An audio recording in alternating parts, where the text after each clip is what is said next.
Colours and fashion are a way to express yourself. But behind most of those colours lies an industry built on fossil-based chemistry. The fashion industry is insanely toxic.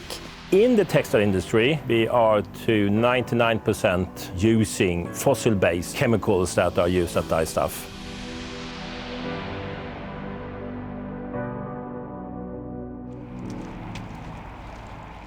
Behind these walls, Swedish scientists in the EU research project LOCALITY are exploring whether algae can provide a more sustainable way to dye textiles. We have some companies already implementing alginate into textile fibers, and to a big extent. We're also trying to get fibers made of algae resources to create the fabrics. But to explore the pigments from algae and use them for the textile dyes, we haven't done that much. So it's a quite new field. It's very interesting. The project's goal is to create a fully circular value chain. In Norway, partners cultivate algae using only light, water and nutrients from the side stream of a nearby fish farm. Besides optimizing these local cooperations, LOCALITY is using a mix of commercial and partner-supplied biomass in its current dyeing trials, extracting pigments using a solvent based on alcohol or water. Algae are photosynthesizing organisms. That is that they're taking up light from the sun and making that into different kind of substances, including pigments. So many of these species are colored. And hey, the textile industry is in big need of having things that are colored. Almost all of our textiles garments are colored in some way or another. The microalgae used in the initial trials is spirulina, which produces blue pigment. Ida Naslund from the startup Mounid near Gothenburg experiments with it to develop the actual textile dye.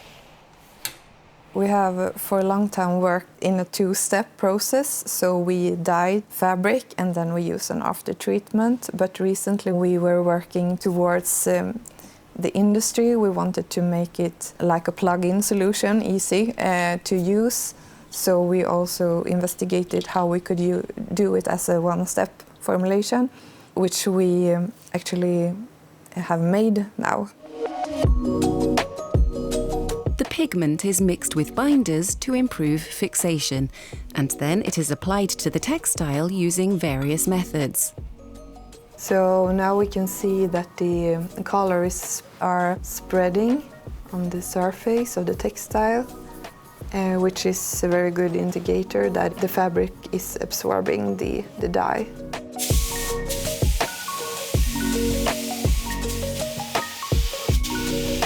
Fossil-based dyes are very static and doesn't have this depth as these pigments have.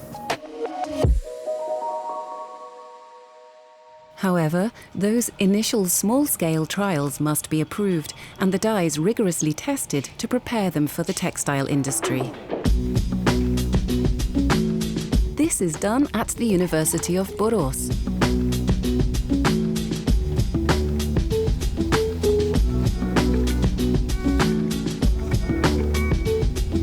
So now we have been placing the dye formulation on the fabric by dragging it through the presser rolls in the pad batch equipment.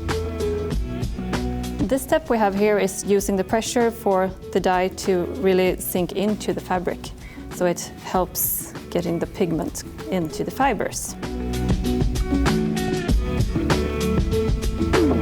Now it's ready for the next step, which will be the drying. The key technical challenge is not only to apply the blue dye to the textile, but also to ensure that the process works on an industrial scale.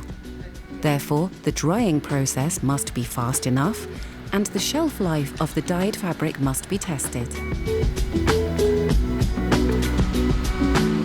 In principle, it's possible to make very nice-looking fabrics when we have dyed the textile using algae. The drawback is that They are a bit sensitive to light, which is a bit interesting, but they are light active materials. And also the fixation on the fabric, that is also a thing that is a bit weak, but that is also something that we are working on. Right now, different binders and fixation methods are being tested to see how well the dyed fabric retains its colour. We don't get that good of a bonding as we do with the synthetic dyes. And that's the research field that we are trying to understand more about. So it's not just for algae pigments, it's for all natural pigments. We should have a new way of thinking about what's sustainable in the textile industry. We want our clothes to last for a very long time, which is of course sustainable. But if we want to implement natural dyes, we will not be able to have the same dye for just as long as we would with a synthetic dye, but maybe that's still sustainable. Research shows that algae-based dyes could be part of the solution to achieving a sustainable textile industry. However, this would require a change in perspective. I think the industry is actually realizing that it's coming to its limits, and we need to change the way how we work within the textile industry overall, and dyes are a part of that, and we have relied on petrochemicals for a very long time now, and we start to realize what happens to nature, and new regulations and sustainability goals are pushing the change.